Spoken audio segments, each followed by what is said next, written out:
Welcome back everyone to this lesson, and in this video we're going to apply the things that we've been learning over the last few lessons about notation, values, time signatures, and bar lines, and how we can combine that all together to advance us much more forwards towards reading music more confidently. So here in front of us we can see some music that I composed for you, which is going to sound nice, and it's also going to be at the right level for you right now. There's actually a few different things we can see here that we're not used to seeing. The first is that we obviously have some quavers, we have some crotchets, minims, even a dotted note, we have sharps and flats, and even our time signature looks different here. We have a C shape in a time signature, and that means it's in 4/4. This symbol is called common time. It is simply another way of showing 4/4. That symbol was actually originally used in the Renaissance period, and the only other variation of the symbol that you might find is when you have that same C shape but with a line going straight down through the middle, and this means that you're playing in 2/2. So when we look at a new piece of music to start learning, we want to pay attention to a couple things. The first is what the rhythms are looking like in the right hand and in the left hand, and any particular black notes that we should watch out for.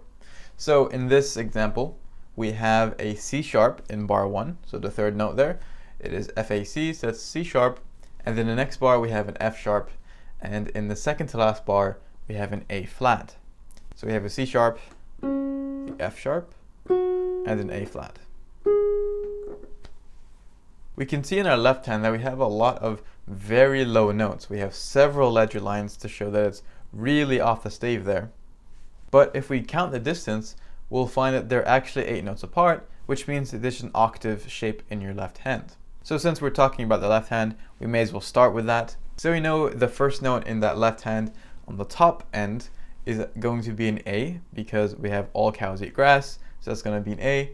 And since there is a C in the space directly above that, we know that the A is going to be down here, because the C is directly above it, which means that it's an octave below middle C, which is in that position which we know. So it's going to be this A. We're playing it with our thumb, and you can even count down from that note all the way down. So 1, 2, 3, 4, 5, 6, 7, 8, meaning that we're playing it in our octave shape. Now if this is too low for your piano, then you can just use this an octave higher. Of course, if that was how it was being notated, it would show differently on the music. But, of course, if your piano doesn't go that low, just use an octave higher. The next two notes is going to be a C sharp, because we have all cows, and then we have a sharp symbol next to both of them, so that's going to be over here. And then our next one, we're going up by one note, and that's going to be a D. And this is going to be our first semi-breve. Now these two so far are minims, so we're going to hold them each for 2 beats. Remembering that our time signature is 4/4, we would count it as 1, 2, 3, 4.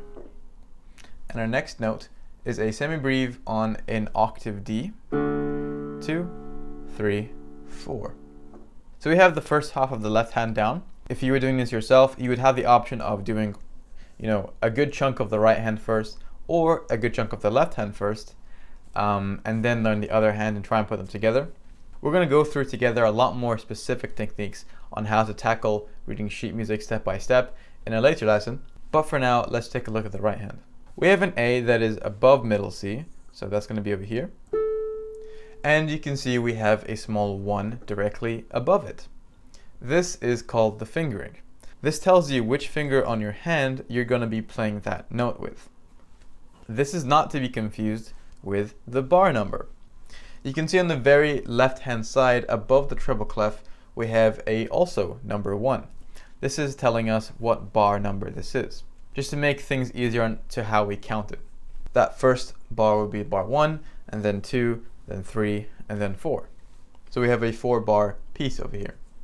So I'm going to play that A with a 1, and I can count that that's going to be a B in our next note. But I don't have to count it, every good boys, because I know that's simply one note directly above. There's nothing else it could be. There's nothing in between. So it has to be a B. Now, if that sharp was not there, we would be playing a C, but because there is a sharp, it's going to be a C sharp. And our next note is the D, and we're playing that with a 1 because of the fingering that's instructing us to do that. So we're going to switch our thumb over. And then naturally we would continue on the E with our second. That's going to be for a crotchet's worth, so 1 beat, and then back down to a D for 1 beat.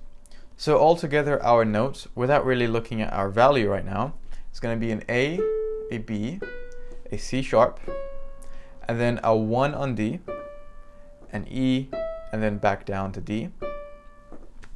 Now let's apply our knowledge on values. Let's count our time signature first because that's going to make it easier. We have 4/4, so 4 crotchet beats worth per bar. 1, 2, 3, 4. 1, 2, 3, 4. So you can see that in those beamed quavers, each note is going to be half of a beat, so 2 quavers per beat. 1, 2, 3, 4. And then on those crotchets, we're obviously playing them once per beat. So have a go at playing just that right hand section of 1, 2, 3, 4. And you can go much slower if you want. For example, 1, 2, 3, 4. But just pay attention that you're not cutting any of your notes too short or overextending them. For example, if I count 1, 2, 3, 4, 1, 2, 3, 4, that would be example of cutting it too short. You also don't want to hold it for longer than it's specified. A crotchet is worth 1 beat, so you're not going to hold that down for 2 beats or 4 beats, for example. So one more time, this is what it's going to sound like. 1, 2, 3, 4. 1, 2, 3, 4. So pause the video now and have a go at that, and then come back when you're ready. So the next bar in our right hand is actually a little bit tricky than what we're used to when it comes to reading music, so let's do that together. We have an F sharp, which at this stage will be played with our 3rd finger, because once we finish the first bar, it makes sense to play that with the 3rd finger. These are decisions that you will get used to making on your own. Fingerings show you what finger to play the note with if it makes a significant difference to how you play it. Because we're finishing on that D in our first bar, it's very natural to play it with the F sharp, and that's the reason you're not going to have the fingering for that. So we have an F sharp, and then up by 1 note, which is a G, we have an F sharp again, and then an E. Now the reason I say this is an F sharp again is because we have a sharp symbol in the same bar and we're playing the same note again. So let me repeat that. If you have a sharp or flat symbol on a particular note in a bar, if that same note repeats, it's automatically that same sharp or flat. It does not have to give you the same symbol again. So normally people would look at that and think, okay, F sharp, then we go to a G, and then it's an F natural. That would be incorrect because we have a sharp symbol in the same bar. If that F sharp was in the bar before and we have an F in the following bar, it's going to be an F natural. But because we have an F sharp in the same bar and we are repeating an F in the same bar, it's an F sharp. So hopefully that makes sense. Let's go through our notes again. From bar 1 we have, and then bar 2. Now let's take a look at that rhythm more closely. We know that a dotted note, which is our first note on the bar here, is going to be adding half of its value. So if a crotchet is originally worth 1, we're adding half of that, so this crotchet is going to be worth 1.5. At the beginning stages, when you're still getting used to simple and even until you get to more advanced rhythms, you should count these rhythms out loud, particularly with a time signature. Now, to make it easier for yourself, you can subdivide the time signature. So for example, 1 and 2 and 3 and 4 and 1 and 2, and it'll keep going like that. And you're adding the and in between each beat to signify sort of half of that beat. So since we're in crotchet beats, each and is worth a quaver, because now you've doubled how many beats you're counting. Each beat is now essentially sort of like a quaver beat. The reason we're going to be dividing our time signature into these quaver beats is because our dotted crotchet is adding a quaver beat's length onto that crotchet. Because half a crotchet is worth of a quaver, you're essentially holding that note down for one crotchet and one quaver. So if we're counting in quaver beats, it's easier to be more exact with how long we're holding it down for and when we come back in. So that second bar would actually be 1 and 2 and 3 and 4 and. Without having practice or experience in more complex rhythms, it's hard to just instantly say, oh, I'm confident in the timing of this rhythm. Which is why at the start, you should clap it or say it out loud. So if we were to clap this bar 1 and bar 2 with the right hand, it would be 1, 2, 3, 4. 1, 2, 3, 4. 1, 2, 3, 4. Remembering our two semiquavers in this bar are going to be much faster than anything else in this piece. I'm going to do the same clapping technique, but counting in quaver beats. So 1 and 2 and 3 and 4 and 1 and 2 and 3 and 4 and 1 and 2 and 3 and 4 and. So we come in on that G semiquaver on the end. It's obviously going to be in the half beat because we're extending that crotchet by 1.5. I'm going to play bar 1 and bar 2 one more time for you in the right hand, and then I'd like you to practice it on your own while counting aloud. 1 and 2 and 3 and 4 and 1 and 2 and 3 and 4 and 1 and 2 and 3 and 4 and. Remember to add in the and after the 4, otherwise counting from 4 to 1 is 1 crotchet beat's worth, unless you're counting in normal 4/4. So once you're comfortable with that, especially with the fingering and staying in time, then come back and we'll start applying the left hand. So in our left hand is going to have 2 A's an octave apart. We're going to hold that for 2 beats. 1, 2, then to C sharp, 3, 4, and then to D for 4 beats. 1, 2, 3, 4. Now pay attention here on the grand stave where these notes are actually lining up.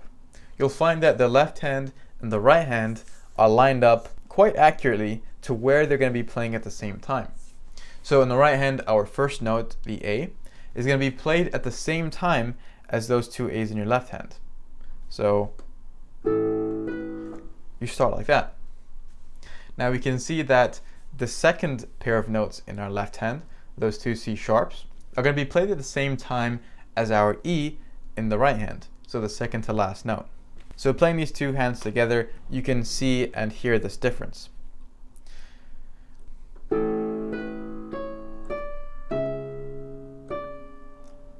Then in our second bar, we can see the same thing. Our first note is aligned with our left hand notes, so I'm going to play that.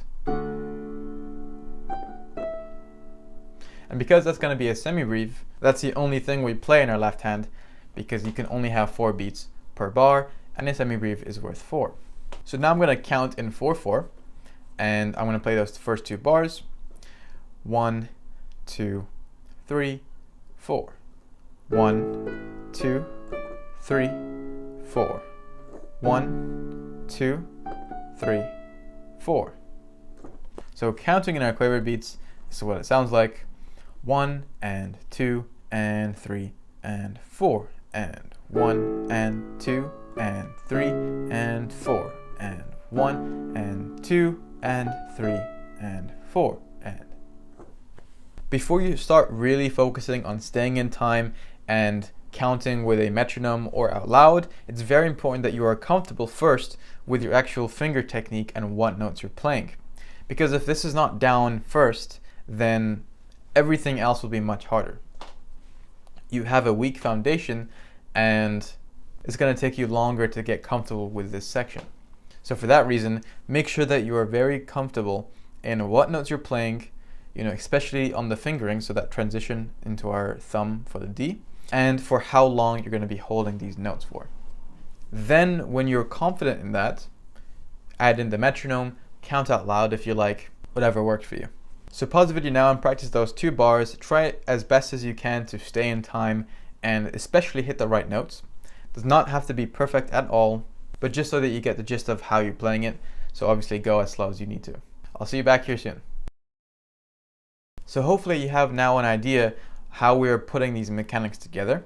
We hopefully have our first 2 bars down and we now have 2 bars left. What you'll be doing is trying to play these 2 bars on your own, and then I'm going to show you how they're actually played.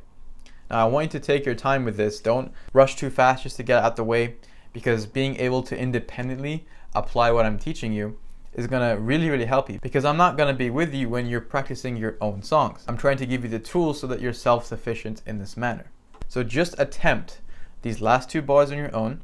I would suggest that you take one hand at a time, being confident with the notes and fingerings, and then you can add them both together, paying attention to where these notes start together on the grand stave. Alright, so have a go at those 2 last bars. Just try it and then come back when you're done. So let's explain these last 2 bars.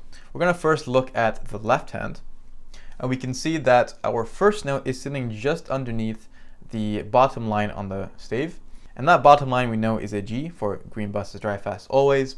So one note below a G is going to be an F, but we have a symbol that it's going to be an F sharp. So I'm going to go to an F sharp, and I know that's also going to be an F sharp in the low side, but you can count that yourself if you like. So that will be held for 2 beats because we have a minim. And then our next pair of notes is going to be an A flat, also for 2 because all cows eat grass.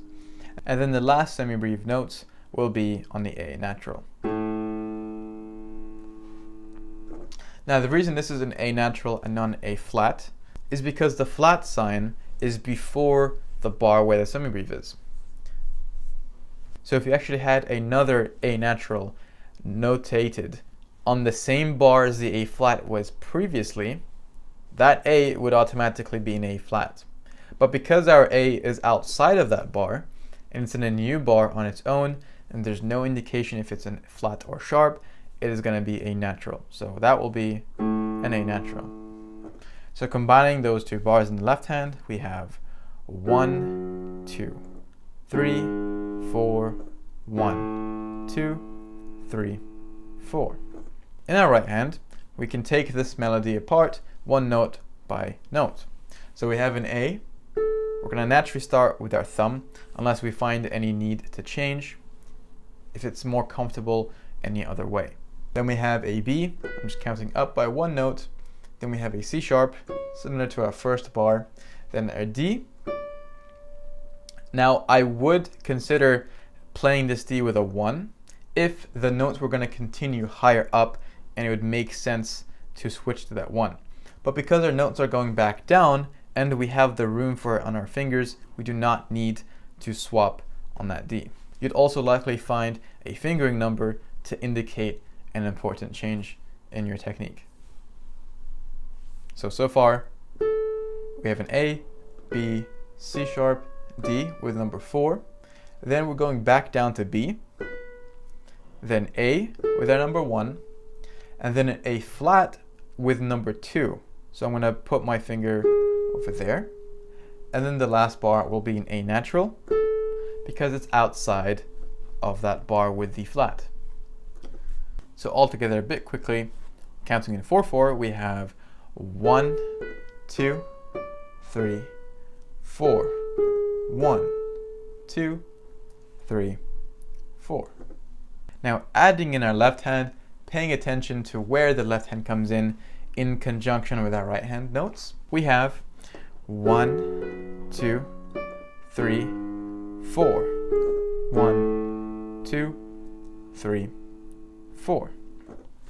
I could do the exact same thing but counting in our quaver beats, which is actually a variation of 8/8 because it's technically 1, 2, 3, 4, 5, 6, 7, 8, and each beat is a quaver beat. But because the song is in 4/4, we're counting it sort of as a variation of 4/4, although it doesn't make that much of a difference. So that would be 1 and 2 and 3 and 4 and 1 and 2 and 3 and 4 and. So I'm going to play this for you from beginning to end, counting in 4/4, and that's going to be your homework task to get up to near that standard before you move on to the next lesson. So we have 1, 2, 3, 4. 1, 2, 3, 4. 1, 2, 3, 4. 1, 2, 3, 4. 1, 2, 3, 4. So you don't have to worry too much about your finger pressure or your volume, as long as you're not being extreme with it, that you're not smashing in your keys or you're not so quietly soft that you can't hear it. Somewhere in the middle ground. The important thing here is that everything made sense and you can actually understand what's happening and why.